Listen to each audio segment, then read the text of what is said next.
We're going to get started here, because if we stay on time, we get to lunch on time. All right. Are we ready? There'll be people trickling in, but we're going to get going, because then we get to lunch.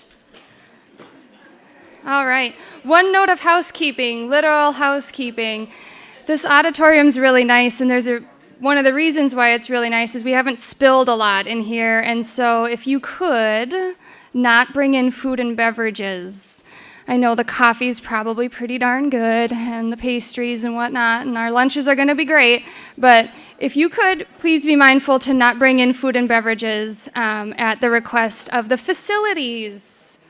So, chug your coffee on your break. Thank you for your attention to that matter. We're going to get going here. So, my name is Tamara. You saw me a couple hours ago. I'm going to be talking about long-distance caregiving, the who, where, what, when, why, and how. How do we do this? As I said earlier, I am a study counselor here at the University of Minnesota. So, our research team here works with Dr. Gogler. And I am on the residential care transition module, and that is a mouthful. And what that is it's counseling for family members who are caring for someone with memory loss who lives in a managed care setting. So they're no longer living at home. We're particularly looking at this time of life, time of transition, of caring for someone who lives in a facility. Anyone in this room who cares for someone who lives in a facility knows that that is a different experience than caring for someone at home, and there are pros and cons to both.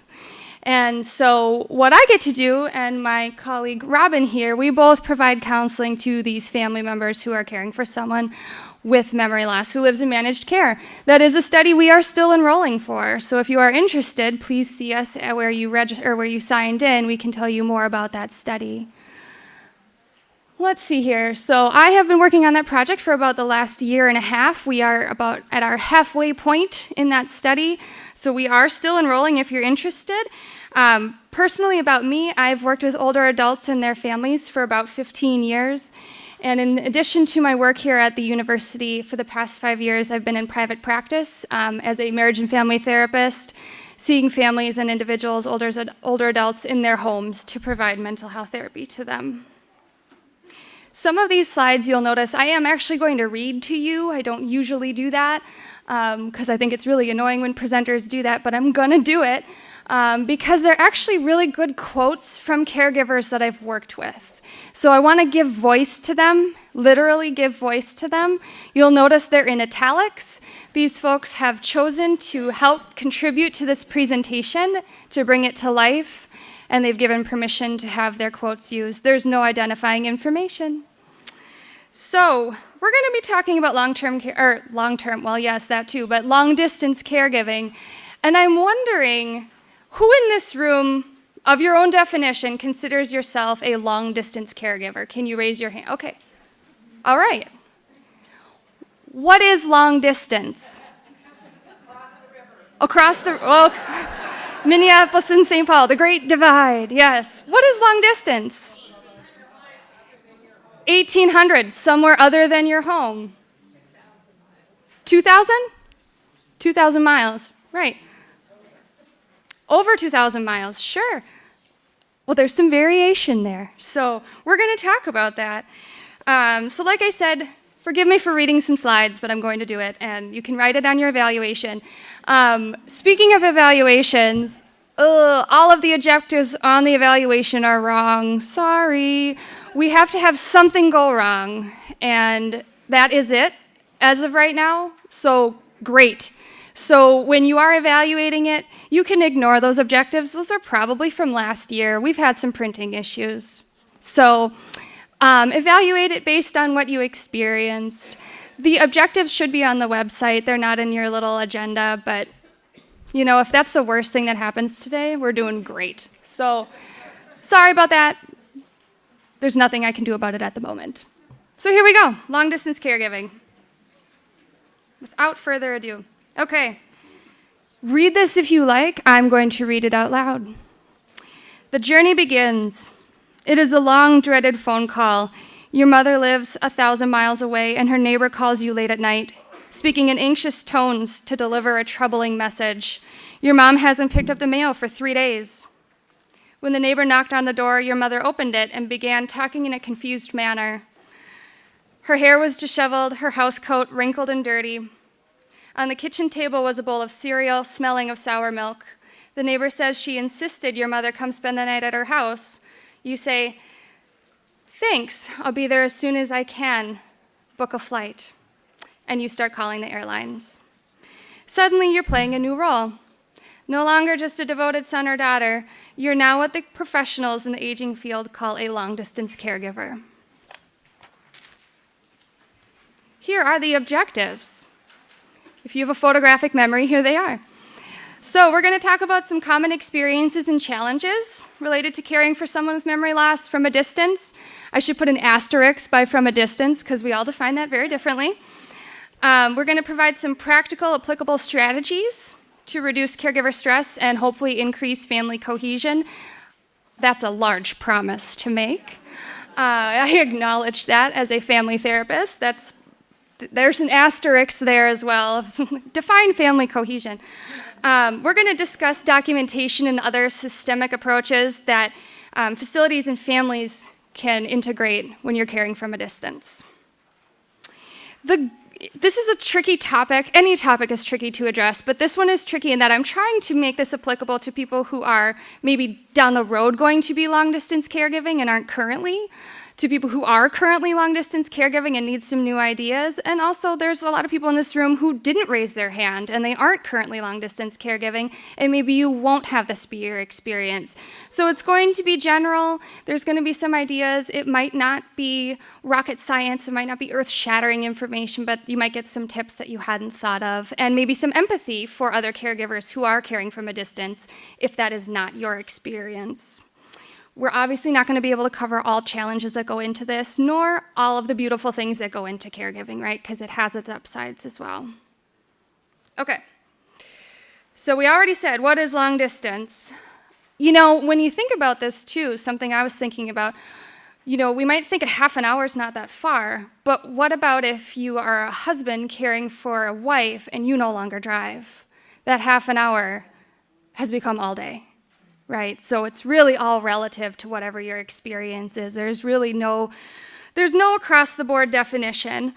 However, the National Institute on Aging has a sort of definition. They consider if you're living an hour or more away from the person you're caring for, you're probably a long-distance caregiver, right? But really, I think it's a matter of what your experience is. You define what distance is. And there's lots of reasons why people are long-distance caregivers, right? And I'm sure everyone who raised their hands has a different kaleidoscope of family situation of why you are a long-distance caregiver. Sometimes mom wants to stay at home as long as possible, right? She wants to stay in the house that she lived in for 50 years in Pennsylvania, and you live in Minnesota. And she doesn't need to move quite yet, right? Quite yet. What does quite yet mean? And when does it become now? I talk about that for hours every day with people because it's really, really tricky. There isn't a perfect time, right? Lots of times we wait till there is a health event. Hopefully we don't do that because we want to make a good decision about where we're moving somebody.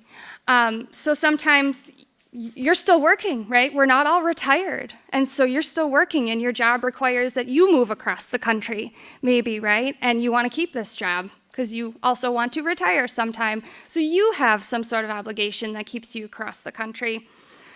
Or sometimes we've got siblings. We're going to talk about that.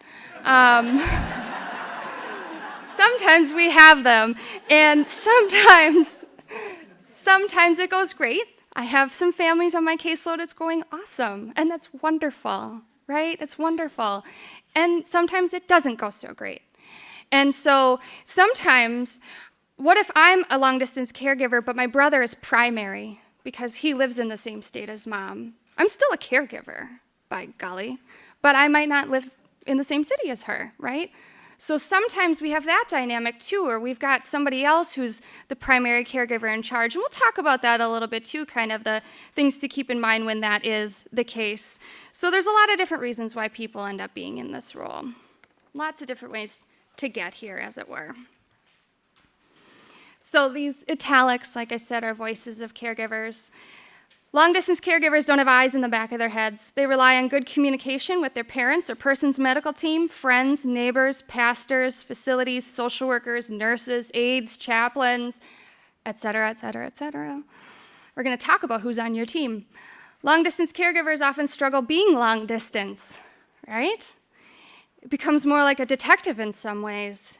Do assumptions happen? Likely, and not always right. But you do the best you can with the information you have, and you act out of love, right? We do the best we can. So here's kind of a case example of somebody who's long-distance caregiving. Mom was diagnosed with Alzheimer's disease in December 2013. Our caregiving evolved from there. As we all know, it evolves. It changes, sometimes throughout the day. And we had something official with the diagnosis, and we knew it was progressive, an incurable disease. We'd done some previous caregiving. She had a knee replacement a couple years prior, but Mom and Dad handled most of that. So it's different when you're now caring for a parent and your other parent has died. In this situation, their two parents were married, and they live in one city, and 4 adult children, all lived in different cities. None of them lived in the same city as their parents. And several of these adult children live in different states. Okay? We have a big country, by the way. It's big. When they got the diagnosis, they began to get organized. This very organized family. It evolved as needs arose. We had no model, and very little practical information was available on long-distance caregiving. Speaking of acronyms, you'll notice LD throughout here. That's long distance. You'll notice CG, CR, caregiver, care receiver, right? Okay. So sometimes people wonder, what can I do as a long-distance caregiver? What does that mean? So we all in this room know that to be a caregiver, it doesn't mean you're bringing someone to the toilet. It doesn't mean that you're changing their socks. It doesn't mean that you're giving them medications, right? We know that caregiving does not only exist when you are doing physical cares. It looks a lot of different ways. Sometimes it means calling a banker. Sometimes it means calling your sibling to tell them something. I mean, it can encompass many, many different things. And so for some people, you know, the question is, what can I do from a distance? There's a lot you can do from a distance, and there's a lot that people do need to do from a distance. So if you have this kind of idea of, like, I can't visit every week like I would if I lived in the same city as her, so what does my caregiving look like? They look a lot of different ways. You help with finances, you manage money, you pay bills. We've got the internet, we pay bills online. You can arrange for in-home care. We talked about this a little earlier in the first presentation. Hiring professional caregivers, home health, nursing aides, maybe non-medical caregivers, getting help needed with medical equipment. We can do this from afar, right? We can read reviews of companies online, that sort of thing. We can locate care if we need to. If that's where we need to have our loved one move, we can locate care. We've got a lot of good resources online these days to help evaluate care facilities and make decisions. I've also got all my citations at the bottom, so this isn't just like Tamara has some ideas. This is actually from websites, and there's a lot of good resources out there that I'll tell you about. We can provide emotional support, right? A phone call, an email, whether that be to the person we're caring for or to our family, to mom, if dad is the one who's in care, to our siblings. We can provide respite care for the primary caregiver if that isn't us, right? So if maybe my brother's taking care of my mom full-time, whatever that looks like for him, and once a month for the weekend, I come in and I take care of mom, and he's, you know, taking care of himself or, you know, working his job or taking care of his family. You can take on some of the caregiving responsibilities from time to time. Coordinate information. We're going to talk a little bit about some practical strategies for how to maintain information and to send out information to your family. Research health problems and medicines, right? We can be kind of the detective, as it were. Organizing, navigating, clarifying insurance claims, as we're talking about financing long-term care, right? That's something you can do. Keeping family and friends updated and informed. We're going to talk about that a little bit too, some strategies for how to update family. A lot of these ideas apply also not just to long-distance caregiving, but to families in general. as a family therapist, I don't know how to not talk about families, so we're going to touch on some of that. So create a plan, get paperwork in order in case of an emergency. We're going to talk about documentation and how important that is, especially from afar, right? Because we can't just swoop in. We don't have time travel yet. But in lieu of time travel, documentation. Evaluate the house. If mom or dad or whoever you're caring for, we're not just caring for parents. If you're caring for a spouse, do we need to move? Do we as a couple need to move? Is it time? What does that look like? Do I just move my husband? Do I stay here? Do I move with him? Can we both live in assisted living? And we're not going to cover all of that in this presentation, but we have other ones where we cover things like that. And it's going to change. What you do is going to change over time. Over disease process, over other health conditions. Dementia doesn't occur in a vacuum. It also occurs with heart disease. It occurs with cancer. It occurs with all sorts of things, right? Okay. Now I've got some statistics. You can zone out if you want, or you can tune in. It's up to you. Some people like numbers. Some people just go, well, whatever. Okay, so here are some statistics. Again, down there, I didn't make this up. It's actually real. So the vast majority of caregivers live pretty close to who they're caring for, right? Pretty close. Now, that doesn't say, and they can drive a car, though. I will just add that caveat. It doesn't say they can drive a car. So it's great if you're 20 minutes away. It stinks if you need to take Metro Mobility, okay? So what we're seeing in the second portion, what we're seeing is that over time, we're living closer to the people that we're caring for. And we can brainstorm some reasons why that might be. We're going to talk about some of the challenges of long-distance caregiving. That might be part of it. We're moving our loved ones closer to us, or we're moving closer to them, if that's possible. It's not always possible, right? More numbers. So what this is telling us is that the older we are, the closer we live to the person we're caring for, typically, right? Typically. Also just interesting. So as the age of the caregiver increases, their distance from the recipient decreases. So I want to travel less as I get older, right? I want to be on an airplane less. Traveling's fun. Traveling for work, traveling, in an emergency, also not the most fun thing. So I want to be closer in case of emergency. And when I say in case of emergency, it's more when, not if, an emergency happens, right? If we're honest. All right. A little bit more numbers, and then we'll move on to other things. So if we know that 48% of care recipients live in their own home, right? Here are some other statistics. I don't know what happened with my slides here, but we'll just make it happen. So as care needs increase, folks are less likely to live at home, right? So higher hour needs are less likely to live at home. This doesn't break down where they're living. It doesn't say whether or not they're living in my home or they're living in a managed care facility, right? Assisted living or otherwise. It doesn't say that. But and this is logical, as needs increase, they're more likely to either move in with family or to move into a care facility so that someone else can manage them. So they move into the caregiver's home more often than folks who need less care, less intense care. Here are just some more numbers. So this first statistic is actually a little old, but it's still being used. So we're almost to 2020, which is alarming. But if we just look at that, in 2006, right, 15% of all caregivers, 15% were long distance, and this is projected to double by 2020, which is almost now. So that would be 30%, right, of long distance caregivers. That's a lot, right? There's a lot of reasons for that. We have the highest, as long-distance caregivers, we have the highest annual expenses compared to living near the person that we're caregiving for. And we can logically think about why that is.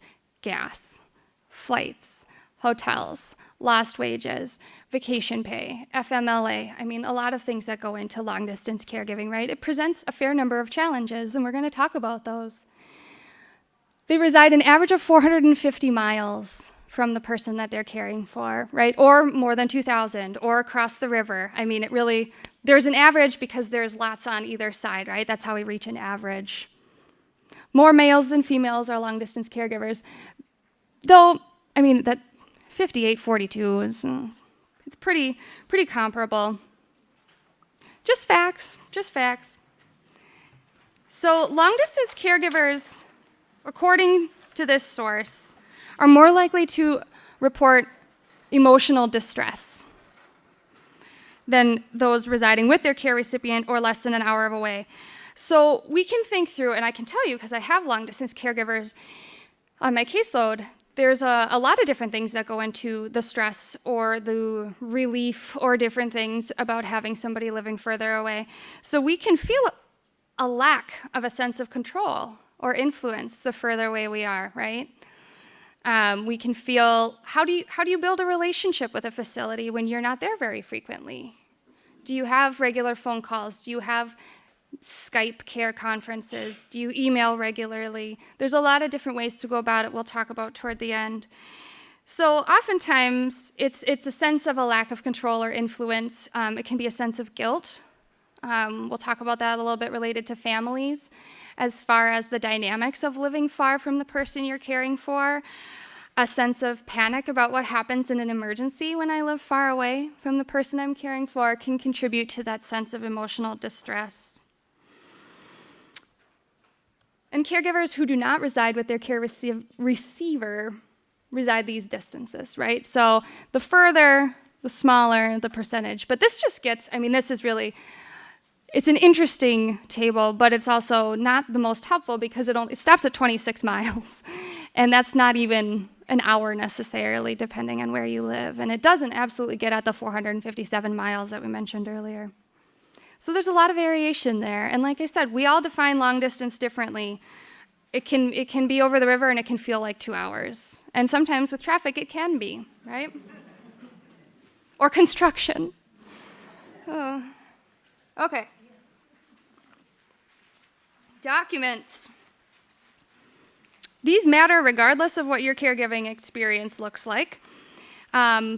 But from a distance, it's even more important because you're not going to be able to swoop in with that advanced care directive and say, this is what's happening. We need to have that. We need to have that on the refrigerator. We need to have that in your mom's wallet, in the back of her wheelchair. All of this, all of the documentation that you have in place, you need to have copies of, right? Emergencies happen. It's not if, it's when. Something's going to happen. So, thinking through documentation, right? Some basic documentation that we have. Is there a living will or advanced care plan? Who has the copies, right? The answer should be everyone. Where are the copies, right? So we should have one on us, right? We should have one on the person we're caring for. It should be in their home on the fridge. It should be on file with the facility if they live somewhere in managed care. It should be on file at the hospital. It should be on file at the clinic, the specialist. Everyone should have it, right? Because documentation is followed when it's known. If it's not filed, then it's just wishes written down, right? We need to have it actually workable and usable. Also, with this, has this been discussed among your family? Again, I can't help but talk about families. Has this been discussed among your family? Have the siblings all been made aware of the decisions that mom or dad made? Because you don't want the first time that you talk about a do not resuscitate. I didn't use the acronym. You don't want the first time that you talk about a DNR or do not resuscitate to be when somebody needs to be resuscitated. That is the wrong time to talk about it, right? So I'm sorry, these conversations are hard, but they need to be had before these health events happen, because that's when things go awry and that's when family members splinter and bad things happen. So if you've got other people that you're caregiving with, talk about it, right? Talk about the decisions that mom or dad or your husband made before the dementia really kicked in, and what does he or she want? And then how are we going to make this happen is the question, right? How are we going to make this happen? There's always the horror stories of the sibling from California coming swooping in and saying, no, mom would want to be resuscitated, I know it. And everything gets a little murky then, right? So talk about it among your family, among the stakeholders in your family who are involved in care, so that there isn't a big surprise and there isn't a huge upheaval at that time. Have the surprise and upheaval happen in that conversation when you've got time to talk about it before the health event happens. Have I harped on that enough? Okay, so medical power of attorney, financial power of attorney, guardianship, all of these things. Oh, this is a voice of a caregiver. It is in italics. You can't quickly run home and get it. It doesn't matter how many times the medical system has scanned it into their system. She put the quotes, not me.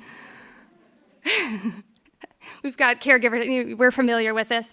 You better have a copy on you because it will create roadblocks if you don't, right? So have copies with you. I can say this from too many occasions. It was crazy, but it was a fact that I had to get used to. So a lot of caregivers have a binder. Have a notebook, right? Just have it with you. Because we know that health events do not happen on 9 to 5, right? They don't happen during business hours. And they don't often happen when you're outside of a work meeting. They usually happen when you've got something else going on, or you're at your own appointments or whatever. Or trying to do something fun, like go to your grandchild's soccer game. Okay, so if we've got other people who are a power of attorney, does everybody understand their role? Because this can be a time when that can get really tricky. It can be tricky when we all live in the same city, we know that. But it can be really tricky if we've got my brother's financial power of attorney, I'm medical power of attorney. Do we understand what our roles are? Do we understand where they overlap or where they don't, and when that kicks in, and the decisions that I make? What does it mean for him to be financial power of attorney? That sort of thing. Does everyone know and understand who is doing what when it comes to legal things like that? Also, does the facility know who is who? So if you're interacting with a managed care facility, do they know who they are supposed to be talking to about different things? We're going to talk a little bit about communication in that way too, just in general. Insurance, Medicare, payment, are all the involved parties aware of the method of payment and reimbursement for services? Have you talked about this among your family? Is the facility aware? Do you know what happens if you have to go to an emergency room? Where is all the documentation related to cost? That sort of thing. Here's a family scenario. A couple, a good one and a not so good one from the same caregiver. I have 4 brothers who live close. I'm the medical power of attorney and live 2 hours away. We all get along very well and there's good support. Power of attorney, medical power of attorney, medical directives were all done in detail and discussed. Funerals were planned. When one parent chose to die by not treating an infection, the 2 powers of attorney discussed this with the other adult children, allowing a conversation around why the medical power of attorney was not forcing dad to go to the hospital and be treated. That's a tricky conversation, but it happened, right? Same gal, different caregiving scenario. In the other situation, all 3 of us live out of state. We, however, lived the closest in the adjoining state, her and her husband. The other 2 lived in Oklahoma and Texas. We did not know we were the medical power of attorney. There was no discussion of having signed a do not resuscitate or a do not intubate, right? A breathing tube. We found it out while he was on a ventilator in the hospital. His spouse had died previously. None of us kids knew. There wasn't any funeral planning done except a gravesite, and the stone had been done. So there's a lot of different ways that this can go, right? And some of it is family dynamics dependent. Are we a family that plans? Are we a family who doesn't plan? It is become a family who plans. Try to, at least, right? Do your best to become a family that plans, because then hopefully we can mitigate some of this bottom portion, right?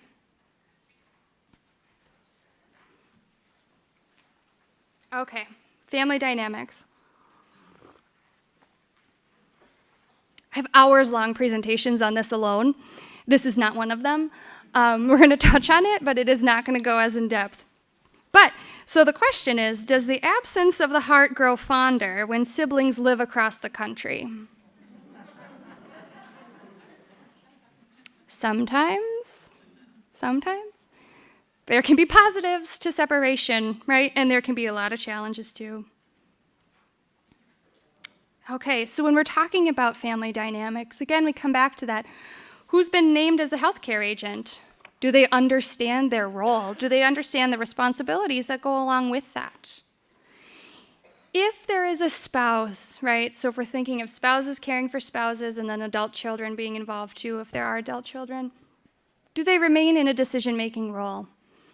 So if dad has dementia and mom's technically his power of attorney or his healthcare agent, is she the best person to stay in that role? It's a very emotional situation when you've got somebody and you need to say, we're not going to care, we're not going to treat that, we're not going to pursue this. It's very emotional. And so is that the best person to be in that role? Sometimes yes. There's no answer under here. There's not another bullet point that says no or yes. I'm sorry, I can't answer that for you. You have to decide that for yourself.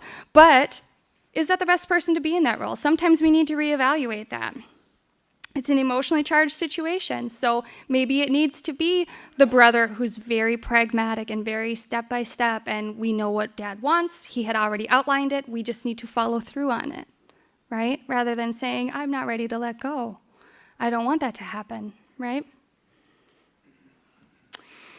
Family and friends who cannot versus will not provide care or be involved. That's a different feeling, right? And sometimes we just don't know what people can handle. Sometimes we just don't know. Sometimes we think people are going to rise to the occasion, and sometimes they do. And sometimes they don't, and we expect more from people than they can actually give, right? Sometimes this is a really, really hard experience for people. And that doesn't mean that it's going to be any easier for you bearing the brunt of it just by acknowledging that. But it is a human experience, and it is a loss, and there's a lot of dynamics that go into it. Here's another voice of a caregiver. I think of how much time we took off for crises, but other family did not come from a distance when critical decisions had to be made. And so it falls onto a couple people or one person or that sort of thing. This probably we could talk about just that experience of family or friends who cannot versus will not choose to be involved. We could talk about that for half an hour on its own. We're not going to. But one of the key things here is, how do we ask for help? Who do we ask for help? We'll talk about who's on your team. How do we ask for help? And how do we accept it when it's given? And how do we accept it if the help that's given to us isn't quite what we had wanted, right? You know, I can't help you on Saturday, but I can help you next Friday to mow the lawn. But you asked for them to help you go to an appointment on Saturday. So it's different help, but they're still offering to help. They are offering something that they can and will do. And so can we, in those moments, accept the help that somebody's offering for us, even if it isn't what we had asked for? Okay. Family dynamics. So there are many emotions that go into caregiving in general, but there are a lot that we see with long-distance caregiving, right? And so the first two that come to mind for me, the first one being guilt. And one of the caregivers that we'll hear from throughout this presentation talks about the guilt of living far away from mom and dad, right? And so feeling like I'm not there often enough, I can't afford to fly there when I want to, I don't have the ability to visit her, I'd like to give back more, but I can't. Feeling guilty over having a sibling handle more than I am, that sort of thing. There can also be a sense of relief. And there was a laugh, and it's okay to laugh. There can be a sense of relief, right? The thing to remember here is that, and sometimes when I'm talking to adult children who have great relationships with their parents, their minds are kind of blown when I say, I've got adult children who are like, there's nothing I would rather do less than care for my dad. He was a bleepity bleep, right? And I'm the only one left. And so caregiving isn't always an act of love. It isn't always the first thing that somebody wants to do, and that I'm giving back to my parent for everything she gave to me. There's a lot of beautiful narratives that I hear every day from people that my mom was wonderful. She deserves to be cared for. She was an advocate for me. I'll be an advocate for her, right? Lots of beautiful stories. And there are stories of people who say, I do not want to be doing this, but I feel like I have to, and I hope it doesn't last very long. And that's real. I mean, that's just real. And so not everyone's experience with their parent was awesome. Not everyone's experience with their spouse was great either, right? So sometimes caregiving is exacerbated by a lot of strong emotions that are really negative. There are beautiful ones too. This is not just a downer presentation here.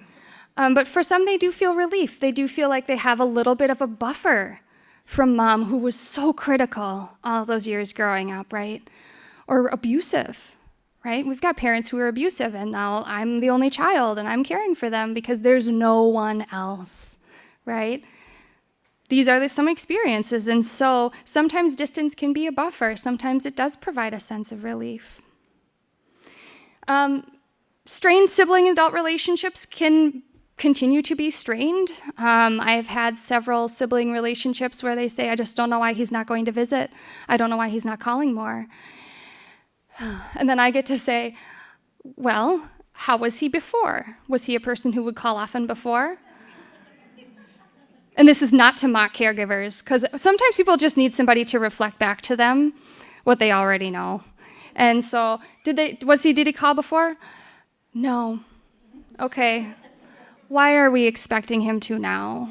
There is a realism piece to it.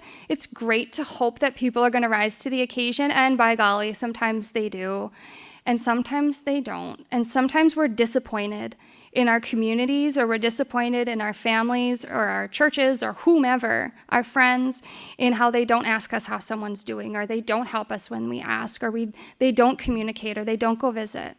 Sometimes it's really hard, right? And so oftentimes, sometimes, whatever, those strained relationships can continue to be strained.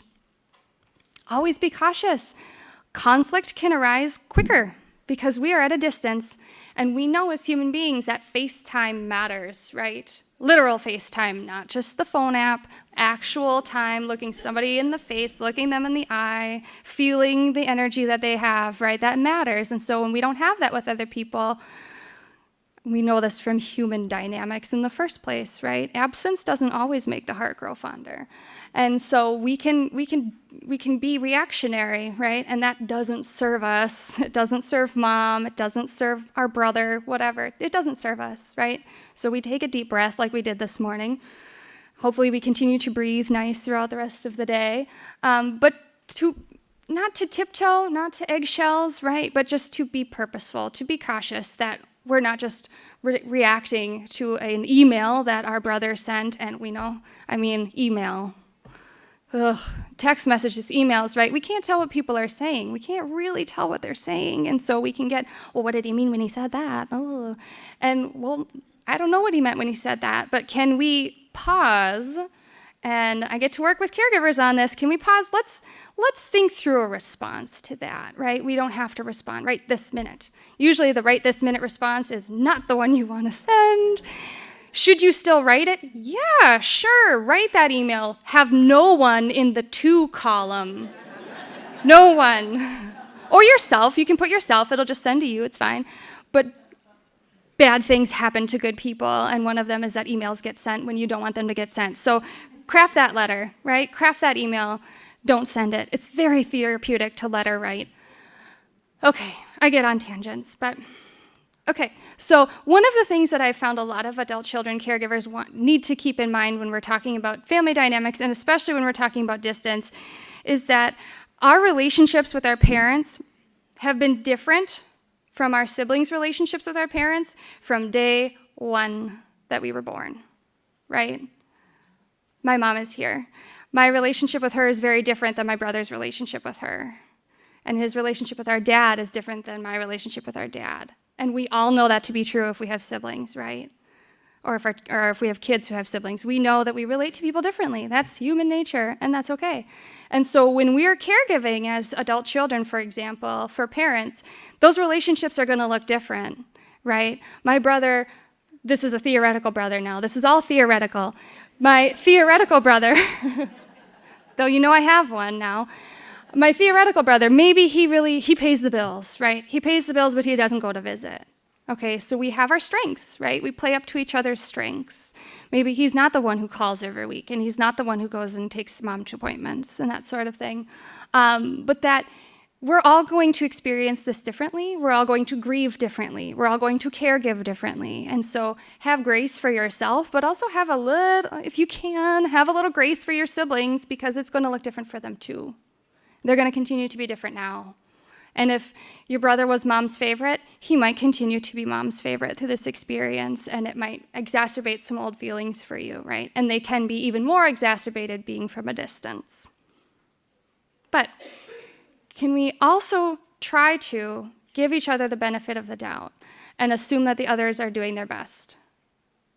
Because we're doing our best, right? Okay. The other thing to remember with siblings is what happens now can have ramifications for the future. We don't want family cutoff to be the automatic thing that happens following caregiving. And it can be, because those decisions can be really, really tricky, right? And we can heal those relationships and that sort of thing, but that is not the thing that we want to have happen. Okay. Here's that G word, that guilt word, I tell ya. Okay.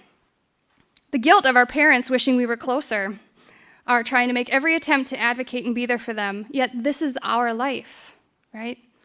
This is where our children know home. This is that sandwich generation, where we're caring for our own kids, and we're caring for parents too. And it's not just kids before 18, guys. We're talking people in college too, right? They're still our children, and so this is where our children know home and where our income is, right? During times of need, that balance went all to heck. Right? In one situation, they have two families that actually do get along well, but emotions still come up, especially during times of exhaustion, grief, and extended illnesses, right? So we cut ourselves a little slack. We cut a little slack to the people that we are caregiving with. Okay. Something that was interesting that came up when I was talking with folks about long-distance caregiving was the idea of family possessions. You guys are great. I can't predict the responses you're going to have to any of these, so it just makes me chuckle when there's, oh, yeah, ooh. I know there's a lot of stories in this audience, which will be great when we get to the Q&A.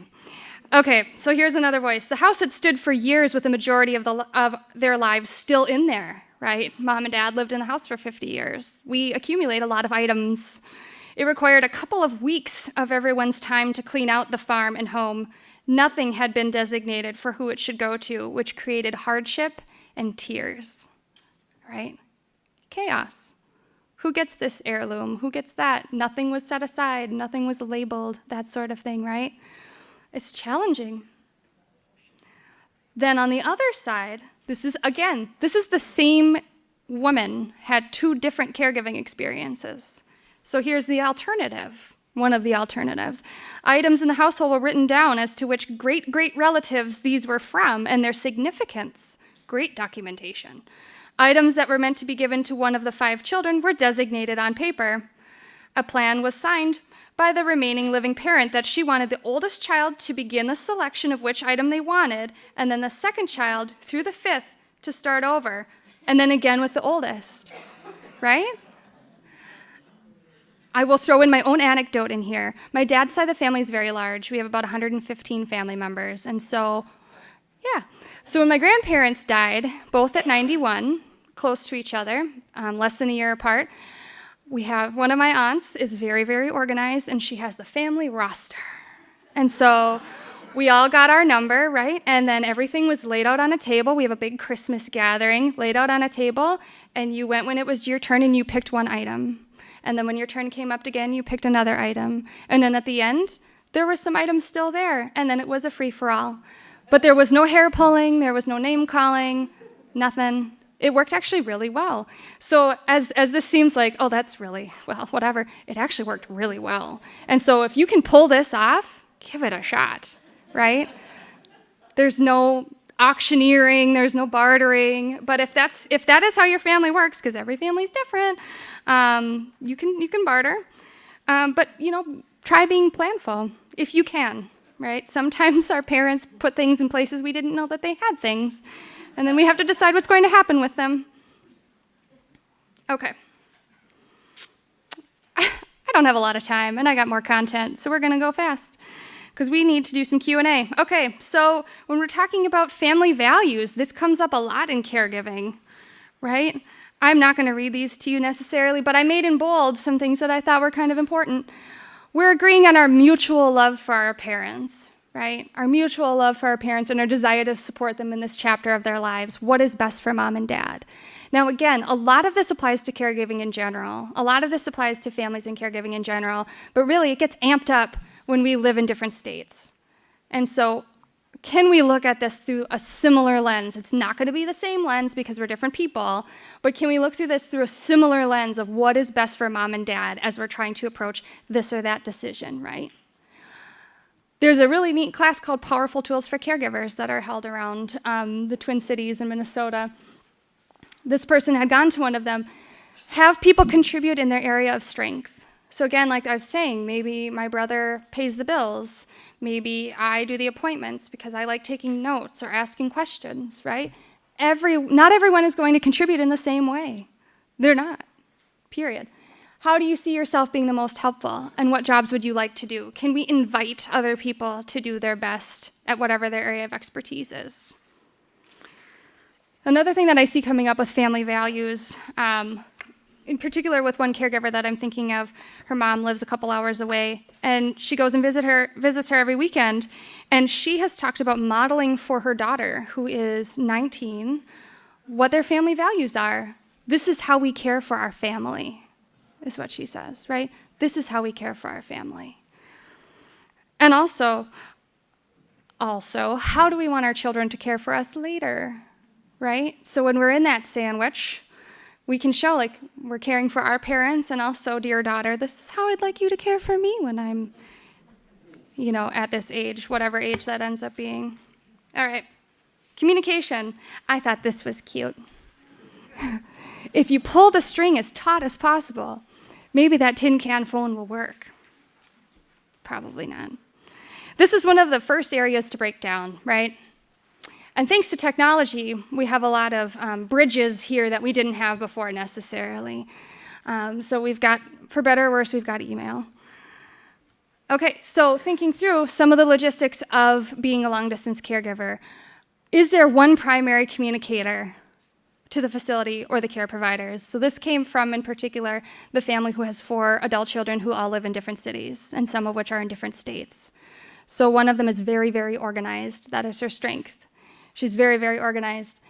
And they agreed as a family that she would be the primary contact. It makes it less chaotic for the facility as well, because then they don't say, who are we supposed to call? How many calls do we need to make, right? So it actually came at the request of the memory care where her mom is living, that there be one primary communicator. And their dad did not want to have this job. And that's okay, right? It's not everyone's strength. He's still the financial contact and power of attorney. So they talked about it as a sibling group, and they chose her. It has its strengths. It has its challenges. So then thinking through, okay, if you're the primary caregiver, or if you have someone else who's primary caregiver, which information or news or updates, which is necessary? What needs to be passed along to other family members or the whole group, if you're talking about grandkids or that sort of thing? How much is too much? How much is too little? Talking about this with whoever are the other stakeholders in your caregiving, whether it be your siblings as you're caring for a parent, or your dad as you're caring for a parent, or whatever. Who else is involved? What kind of information do they want? And what kind of information, if you're receiving this information, what kind of information do you want? Technology. So here are some really practical ideas from all of this information, actually, besides the statistics, come from real-life long-distance caregivers. So here's an idea for a phone. Probably not the rotary one. So this gal speaks of freeconferencecall.net. Now, I'm not getting paid for soliciting any of these things. They're just all available to you. So she does conference calls, right? So we're all talking at the same time, scheduling a time to have a conference call. So then there isn't that game of telephone of so-and-so said it was this or that. Well, I thought it was such and such. Communicating on a regular basis via conference call. So what is regular basis to your family? What does that mean? How often do you have information that needs to be shared? Is it, for them, it was every 3 to 4 weeks. Is it once a month? Is it every couple of weeks? Making use of the phone, of technology that we have in place. So for that family, they only have the 4 adult children on those phone calls. It would be kind of chaotic if they had all the grandchildren as well, right? So being strategic. Using a calendar. Google didn't pay me to do this, but Google is just great. So here's an example of how they used a Google Calendar, part of a Google group in that particular family, to color code everything that was going on with their mom. So you can set it up where other people can edit it. Visits, children, so the adult children when they were visiting so that they didn't overlap, or so that they did if they wanted to see each other and have an event together. So you can include details in the description and in the notes so that other people can see that this is the 3rd appointment of the month and dad's getting his root canal and that sort of thing.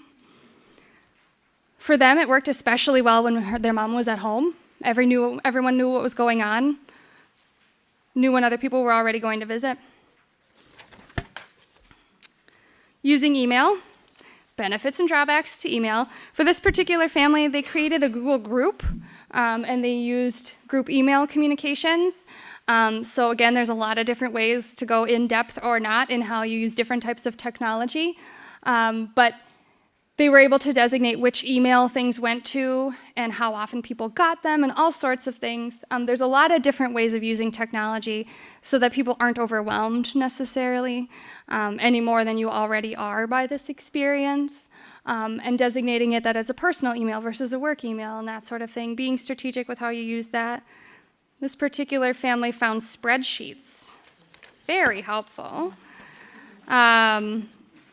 Here are some, I'm not going to read these to you, but here are some ways that they used a spreadsheet. So when they were looking at different facilities, they had each gone to visit different ones, and so they put in what they thought, right? Like the time of day that they went, were the staff people friendly, did it smell bad, etc. How much does it cost? Who did you meet with? That sort of thing. So then it's not just a chain of emails, it's one place, right? And the nice thing about spreadsheets, again, in Google, is that you can all edit them in real time. So we don't need to send version 1 and then save it and then send version 2 back. We can all be in the same one at the same time. They used it to keep track of tasks that needed to be done. So the gutters need to be cleaned. Who's going to clean them? Dan's going to clean them in 2 weeks. Dan cleaned them. Whoever is going to visit, do they need to get groceries? That sort of thing. So really, when you are again, this is something you can do when you have mom living 10 minutes away and you've got other people caregiving with you. But it is really helpful when you are trying to coordinate with people who don't live in your same city or in your same state. Preparing for the move, they kept track of tasks related to that. And it also is really nice because you can look at it on your phone and it updates in real time. So again, we're not sending a bunch of emails back and forth. Some practical considerations.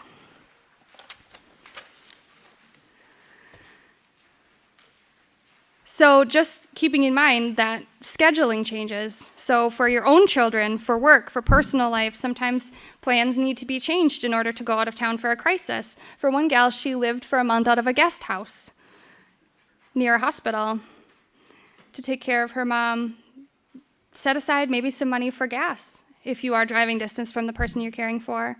In her experience, she had the drive to get there and then also the additional driving to specialists and that sort of thing. So it became a 7-hour day, mostly of driving. And for this gal, she had about 4 days of travel within less than a week that totaled about 1,000 miles in her car. And this is reality, right? This isn't to begrudge this experience. For a lot of people, this is a reality, and it's something that they choose to do, right? Keeping in mind the expense of hotels. So if you have other family in the area that you can stay with when you go to care for the person that lives out of state. What kind of vacation time do you have banked?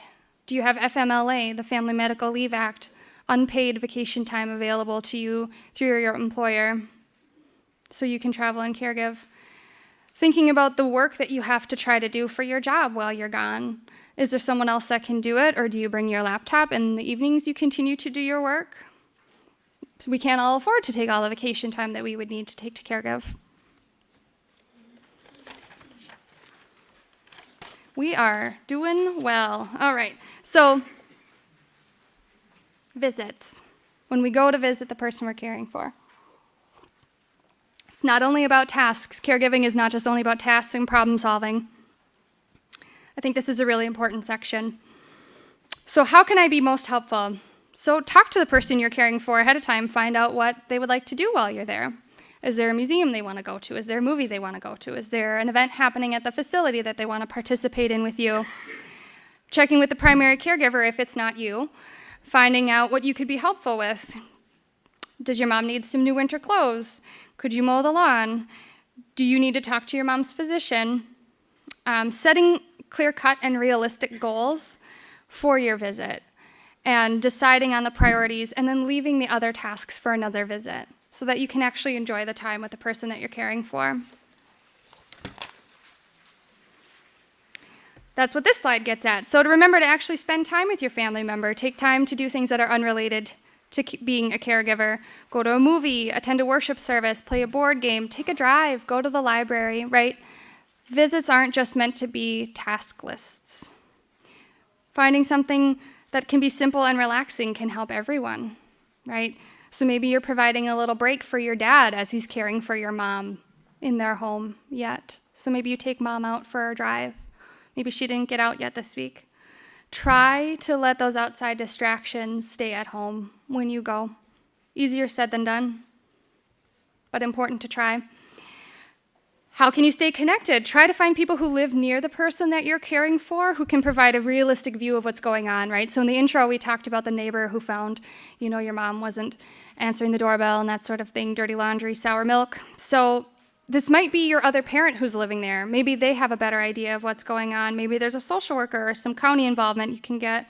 Making these conference calls with doctors or a care conference with the assisted living facility.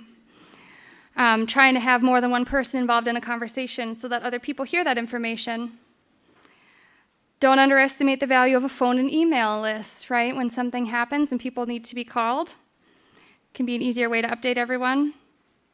Or if you can, give the person you care for a cell phone. This can get hairy. Sometimes it works and sometimes it stops working. Make sure he or she knows how to use it. Or maybe they have a phone line in the facility. There are phones with giant numbers, there are phones with speed dial, there's, what do they call them, jitterbug phones, there's all sorts of technology to address this. So there are some simple strategies that can be a lifeline. It gets challenging, but you might find yourself inundated with phone calls, in which case you might have to take away that cell phone, you might have to try a different strategy. There are different ways to go about that. Remembering that the time you go to spend with the person is important and it's valuable. Again, this is the voices of caregivers. I'll never regret the times I've spent doing fun things with my parents on visits. So for her, she's caring for her mom in a facility and her dad is living at their family home. So she balances going and visiting her mom with also going and visiting her dad who's able-bodied. And so how does she spend time with her dad and with her mom?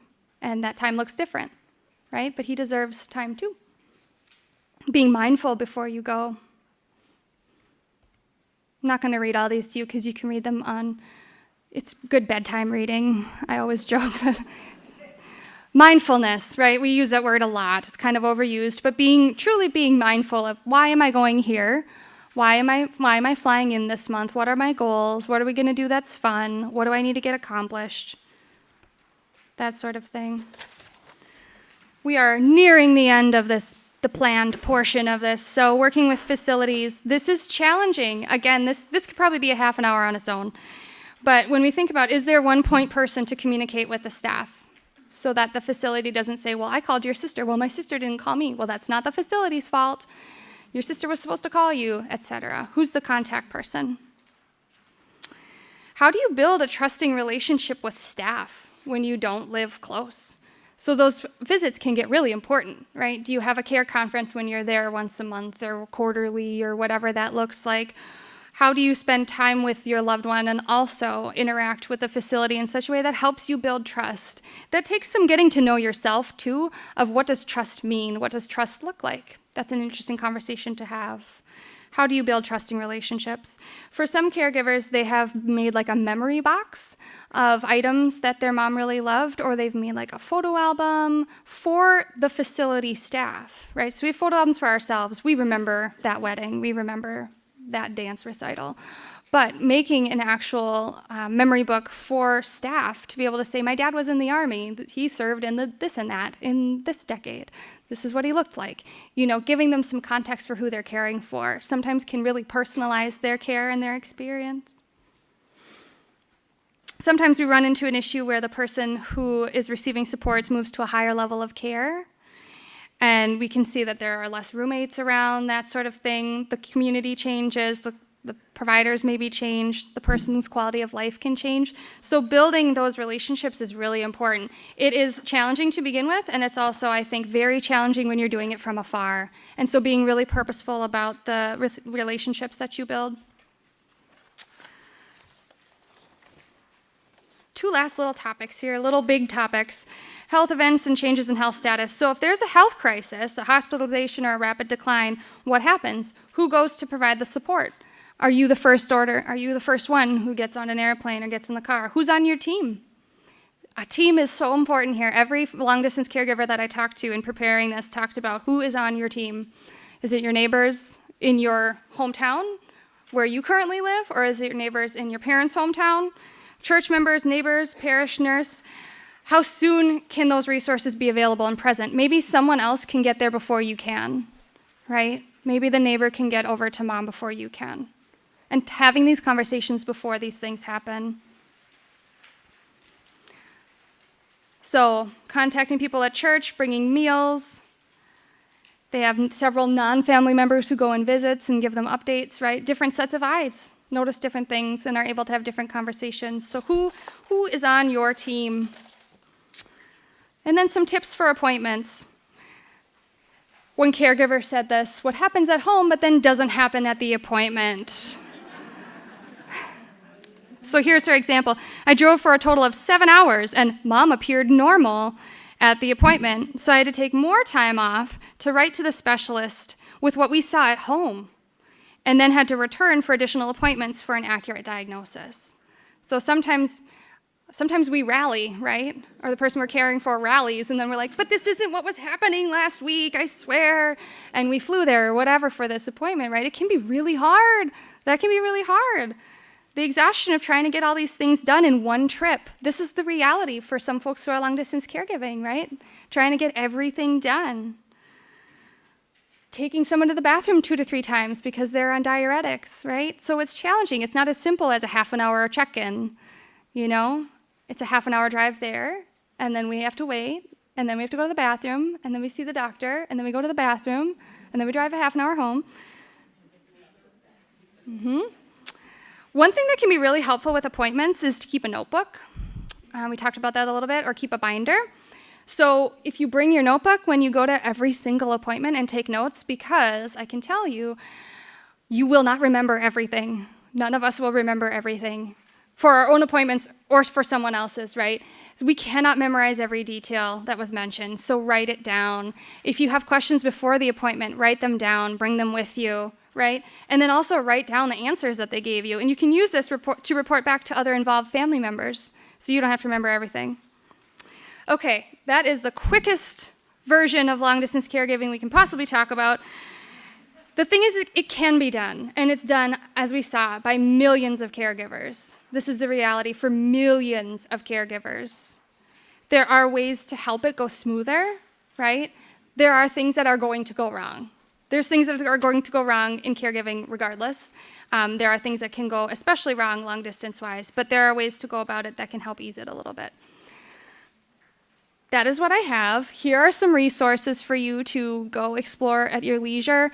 This handbook for long-distance caregivers, I didn't print 300 copies of these, but it is really good. The link is right there under Handbook for Long-Distance Caregivers. Has a lot of good ideas, has a checklist. It's really, really great. That is the information that I have. We are going to do a Q&A, and also during this Q&A, I'd love to hear. So many people raise their hands, right? We've got another 25 minutes before lunch. if you can handle that. And so many people raised their hands when we were talking about who's a long-distance caregiver in this room. And so you're the experts, ultimately. You are the experts in this. And so I'd love to hear, along with whatever Q&A you have, what has worked in your experience of long-distance caregiving? And if someone in the room has a question as far as long-distance caregiving, it's entirely possible that the best answer is among this audience. So, without further ado, we have microphones again. If you have a question or an idea or a tip.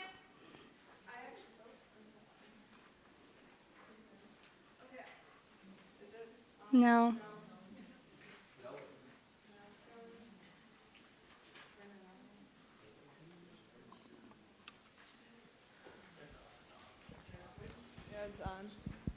Now go? Yay! Okay. Hi, friends. I actually have a quick announcement. We found a ring in the restroom. So if it is yours, I will be up on the stage for about 10 minutes after the questions. And please just come describe it to me, and hopefully I can return it to the owner safe and sound. I'm was a long-distance caregiver who had my sainted sister actually doing the direct caregiving until both of my parents died. But now my work is as a faith community nurse.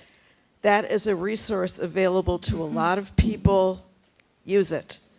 I particularly have been involved with a long-distance caregiver. I can see his parents every week. He can't. Mm-hmm. And we have a lot of communication back and forth. It's a really important resource. Many churches, synagogues, mosques have us use us. Mm-hmm. Yep. Who's on your team, right? Exactly. It's not always just family or neighbors. Yeah. We actually just had a family emergency last week, and there are 8 of us siblings. Ranging from Minnesota to Missouri, South Dakota, Arizona, and California. 3 of us ended up at the hospital, and we chose a group text. Mm-hmm. So every time a physician came in, before they would leave, it's, okay, this is what I'm understanding you saying, this is what I'm texting the rest of the family. By the following morning, everybody was just like, okay, you're the one handling it, just take care of it. And following that crisis, our family has now done exactly this. We have a plan. Yep. Because we had to go through it once in order to figure it out. Mm-hmm. You figure out what works for your family, because it's going to be different than any other family. Right there. I am the power of attorney for our mother. I'm one of 6. And just some things, there's a new form in, if you're... Can you put it closer to your mouth? Sorry. There's a new form in care facilities. I can't remember the acronym. It's a POL. Post. Yep. And that is very important. I can spell that out if everybody. It's a provider's orders for life-sustaining treatment. It's a doctor's orders that outlines do not resuscitate, do not intubate, no dialysis, that sort of thing. And also, it can also say if your parent chooses not to go to, if they're found unresponsive, like our mom has 2 strokes behind her now, if she is found unresponsive again, she has made the decision, do not take her to the emergency room. Mm-hmm. So it can play out in her apartment at the assisted living. And that is a new one. And I've been doing my mom's POA for almost 20 years. Another thing, for the emails, develop a folder in your email pile and just put all the emails in there. Mom's care, dad's care. And you can plop them in, so if you need to refer to them, if you don't know how to do it, find the 10-year-old, they can do it. And when you're the local one and someone says, oh, I want to take mom to Como and see the gardens, gently remind them, she's having a bad day, don't take it personal. Yeah. You can't go to Como. Yep. I had to work on that, reminding them, that's great when you get here, but remember, she gets a dizzy spell, she can't go out today. Mm-hmm. It's just little things like that. It's been a good 20 years and a hard 20 years. So, that's that. You raise an interesting point, too. We've got one more up there, and then we'll come down. There's so many. An interesting point, too, of like being the local one who sees all the day-to-day is a different dynamic than the siblings who come in, at Christmas or whatever. that's a whole nother presentation. But yes, it can be a very different experience for the person who's local and sees everything day to day. And then people come in a couple times a year and say, Mom has declined. And it's, of course, yes, she has. We've got one up here. So I work in long-term care. I'm a research nurse, and over the last several years, we've cared for my mom until she passed, and my dad with Alzheimer's now lives with us. Mm-hmm. And my lovely sister, who shared that caregiving with me, moved to North Carolina last week. So she is now a long-distance caregiver.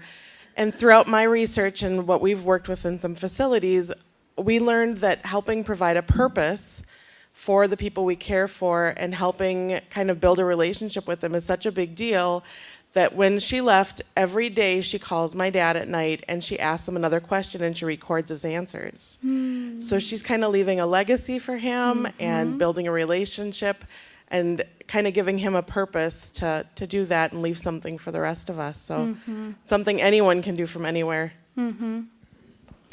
Okay, we're going to come down here. Then, Iniri, can we come down here? Yep. This gentleman? Okay. So you just briefly touched on families that cannot or will not participate.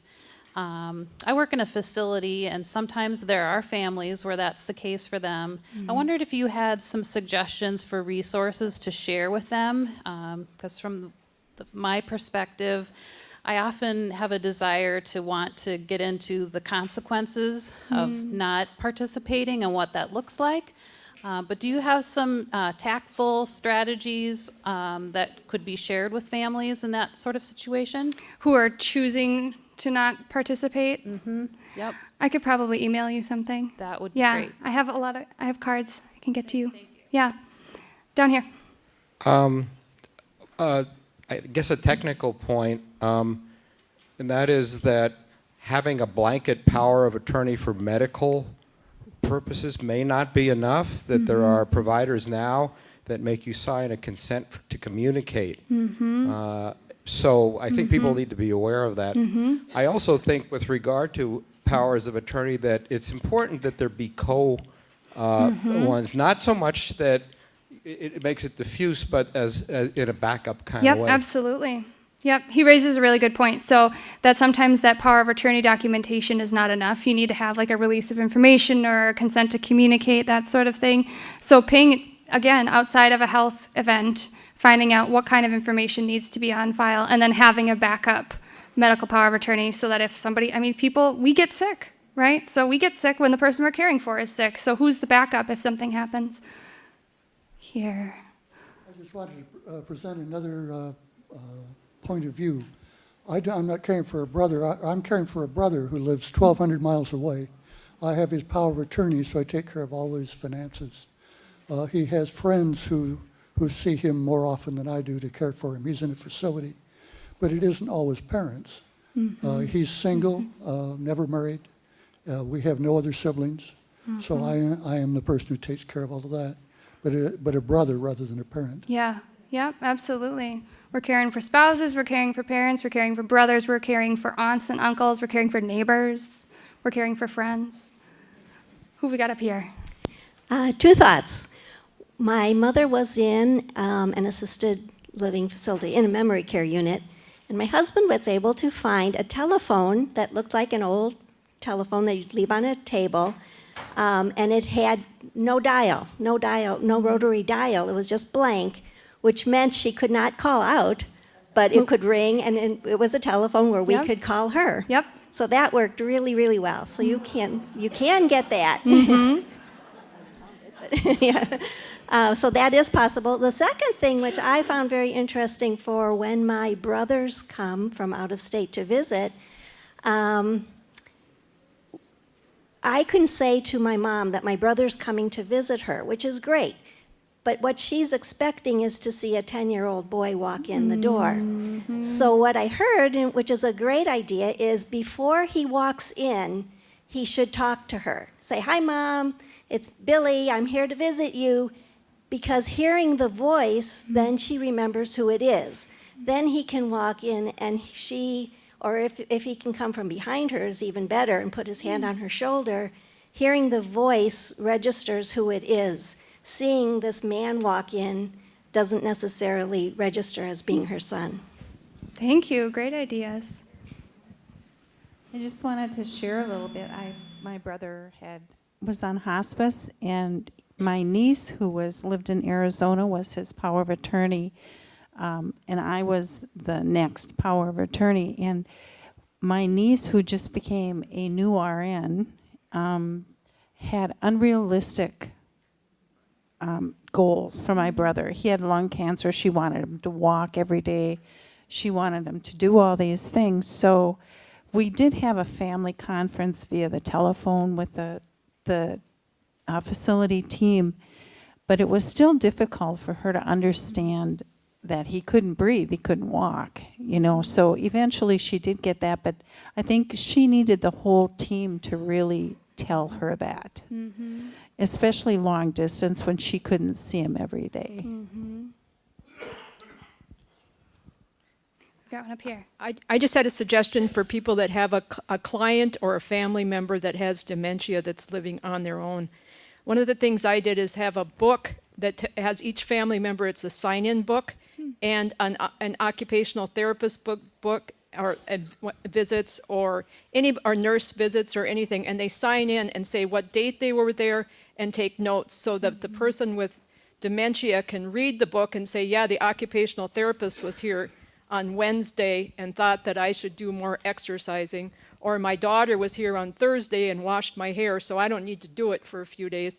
But just helped everybody with communications, including the person themselves. Yeah, absolutely. And families can find that really useful too when they're coming. Aniri, down here. When they're coming and every 6 weeks or something and they don't know what's going on, they feel really out of the loop, they can say, wow, there's a lot of people coming to see mom. So it can absolutely have multiple uses and be very valuable. We'll go here and then we'll come down here. I'm looking for advice for the lead caregiver. I'm the one that's in town, 2 sisters out of state. And mother's dementia progresses slowly and very irregularly. So their experience with her is when she goes to visit them. And I have to strike a balance in communicating with them. I don't want to be alarmist, but I also need them to know what I'm struggling with, and I need their support. But they are inclined to be in denial because they don't see what I'm seeing each day. So I'm really having a hard time finding the balance between communicating enough of the right information and having them trust me. Is there someone in here who has a great solution to that, who's experienced that? Not that I don't have a solution, but I think do you have a solution for us? Okay, she's going to come over with the microphone. I just know that there are families who are going through that, and I don't need to give you my academic idea. We can get a real life idea from somebody, because it is really hard when people who don't live in town are in denial about the reality of what's happening because they're not seeing it. Yeah. I worked in home care, nursing, and I think it's really good to encourage the out-of-state caregivers to spend a weekend or a whole week with, so that they gain a real understanding of what's going on, and you can then get away and get some fun time, hopefully, at the same time. So it brings a sense of reality to the situation for the out-of-state caregivers to be able to spend an extended amount of time with whomever needs the care. My other idea, too, is if the person you're caring for lives in managed care, if you have a care conference, so if you go to an appointment or you have a care conference where there's other medical professionals who are stating just the facts, ma'am, that your sibling or whomever can call in for, and then you're not giving the information. Someone else who's an expert is giving the information, right? Or inviting your sibling to come to the next doctor's appointment. And then it's not, I'm telling you that mom is declining. Here's this medical professional who knows dementia. She's telling you that mom's declining. So sometimes we need to employ, again, who's on our team. Sometimes other people need to be giving this information too. Absolutely. I was just curious if there were any suggestions, advice, when you have the person, the caregivee, the parent that needs help but is in denial. And you're long distance and, they're an intelligent person and they know how to take care of themselves, but yet you're seeing it, others are seeing it, but it's hard to get. Mm-hmm. Is that a solution hand up there? Oh, we've got a solution hand. The other thing I was thinking too was, she's all the way at the top on the right. Having other people who can, again, not to just like diffuse this onto other people, but having other people reflect to your, I think, a parent then too, about what they see, what their neighbor, having a family meeting with the neighbors, having. What is the legal implication? Can you take them, send them to a managed care place? So the question is, what is the legal implication? Can you send them to a managed care place? Are you a decision maker? Are you a power of attorney? Do you have decision-making capabilities in your role? That's a question. Yeah. Well, you can move some things. I mean, you can have these conversations. You can bring them to appointments. You can bring them on a tour. You can go to these things with them and say, here, Dad, I'm having these concerns. Have their doctor, again, shadow back these concerns to them too.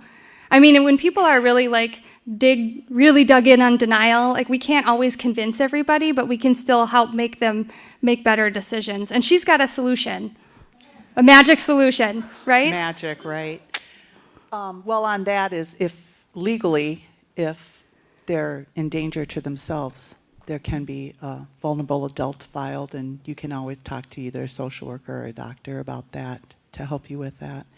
But as a loving family member taking care of someone else and you're seeing them decline and they're not making good decisions, I found it's helped me to talk to my mother, for example, and just, what's her goal? She didn't want to go back to the hospital. Mm-hmm. Well, if you don't do this, there's a good chance you're going to go back to the hospital. And for some reason with the Alzheimer's, that has connected with my family members. So kind of find something that their goal and try to kind of focus on that to help them get to a safety issue. Sure, that idea, I don't want to go to the hospital. Well, here are some ways that we avoid going to the hospital. It's by not driving anymore. It's by going to regular appointments. It's by going to physical therapy, right? We can't even talk about not driving anymore. That is a whole can of worms we don't have time for. Maybe next year. Yeah, up here. When my mother lived in her condo and she did not want to go, she didn't want to move. And my sister would say, I'm going to go tour a facility and let's go. And they would go. And my mom said, well, it was very nice, but maybe sometime when I'm ready, when I need it. You need it now. And my sister then waited a few weeks and she called Mom and said, I'm going to go this afternoon to look at some facilities. And I'm going to go whether you come with me or not. I just thought maybe you would want to come along. Well, my mom didn't want her making decisions about my mom without her. So she agreed to come along, and that really kind of helped her jump ahead a little bit. I thought it was kind of a good strategy. A lot of times I talk about with caregivers, what do we already know about this person? What do we know about Mom? What do we know about my husband? Well, we know she wants to be involved. Okay, so we're going to, there's strategies. So what do we know about your mom or your dad? Oh, they're really pragmatic. They're really worried about money. Okay, so how we talk about a facility related to money, we need to show him this is going to be cost savings because X, Y, Z. So there's a lot of different ways to get buy-in, and there's going to be 300 different ways to get buy-in for the different people that you're caring for, because there's a lot of people in this room. We have one up here. Yeah. On a related note, there's denial and there's also stubbornness. It's my mom and dad live up in the Duluth Superior area. Mom has early Alzheimer's. There's no denial going on there. They know that. And of course, it's changed the dynamics of their relationship an awful lot. Mom was the boss, for sure. But they have people from church. They have, my dad has a couple of younger siblings that live fairly close by. They have friends and neighbors, but they will not ask for help. They still live in their own home. They talk in general terms about maybe it's time to downsize. They live in the country too, which is Dad's 89, he still drives, but how much longer is that going to last? And you can't force things because then you get a meltdown, and I'm not very patient. So any thoughts on that would be appreciated. You know, I wonder too, and okay, so there's lots of people, there's lots of support. Are there any other, you know, and you don't have to answer this because you don't have a microphone anymore, but other people who are in a similar situation as them who have moved and things have gone well? Or that sort of thing of like, this place isn't so bad. I've moved here and it's actually really nice. The staff are really nice. Having those people, you know, whether your parents are going to ask for help or not, sometimes we know with chronic illness, we know with other like health crises, sometimes people just need to offer help. So, right, maybe you engage with your parents' neighbors and you say, can you just go mow the lawn every other week? Just do it. You know, we just bring a hot dish, right? It's not a casserole, it's a hot dish.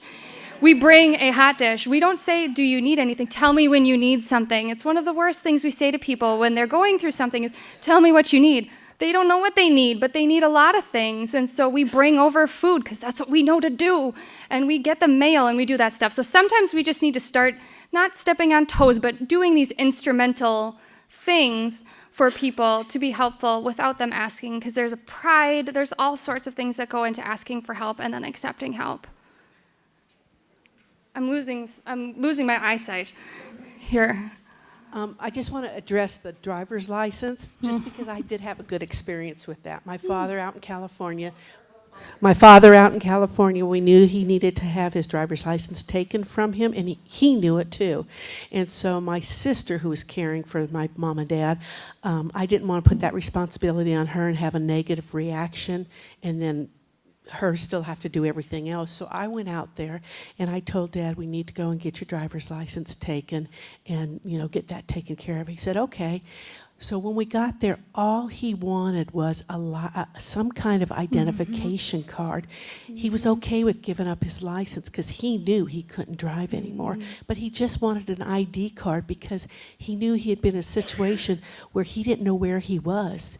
And so he knew if he had that ID card, that he would be safe. Mm-hmm. Sometimes it isn't what we think it's about. Absolutely. We have one more, and the microphone has already been taken, but we can talk. You and I can talk. She's already got it. On the stubbornness thing, I'm an only child, and my mom is probably as stubborn as anybody's. And she doesn't have dementia, but she had some health crises back in the winter. And ended her up in the hospital twice, and she was like, no, I'm not going to the hospital.